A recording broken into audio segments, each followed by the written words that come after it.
నువ్వా బంగారు కొండ? చూడ్డానికి చాలా అందంగా ఉన్నావు. నీ పేరు నేను చిన్మున్ అని పెడతాను. మమ్మీ అలా చెప్పొద్దు. ఇక్కడున్న నా సోదరులు కూడా చాలా అందంగా ఉన్నారు. బిడ్డ, నువ్వు కూడా గుడ్డులో నుంచి బయటికి రా. లోపల ఎందుకు కూర్చున్నావు? లేదు మమ్మీ, నేను ఈ గుడ్డులో నుంచి బయటికి రాలేను. కానీ ఎందుకు నాన్నా? టైం వచ్చినప్పుడు నేను నీకు చెబుతాను. సరే, నీ ఇష్టం. సరే, మీ అందరికి నేను ఆహారం తీసుకొస్తాను, సరేనా? అలా అని టీను ఆహారం తేవడానికి వెళ్ళిపోతుంది. చాలాసేపటి తర్వాత తనకి 3 దానాలు దొరుకుతాయి. అరే, అట్లీస్ట్ ఈ 3 దానాలైనా దొరికాయి కదా. ఈరోజు రాత్రి నేను తినకుండా పడుకుంటా, నా బిడ్డలైనా తింటారు కదా.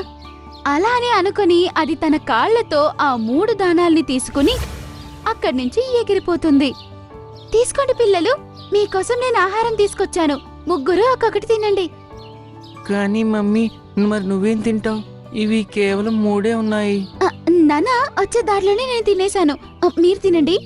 అది విని అందరికంటే ముందు చిన్మున్ ముందుకొచ్చి ఒక దానా తింటుంది. తినిన వెంటనే అక్కడ 2 దానాలు ప్రత్యక్షమయ్యాయి.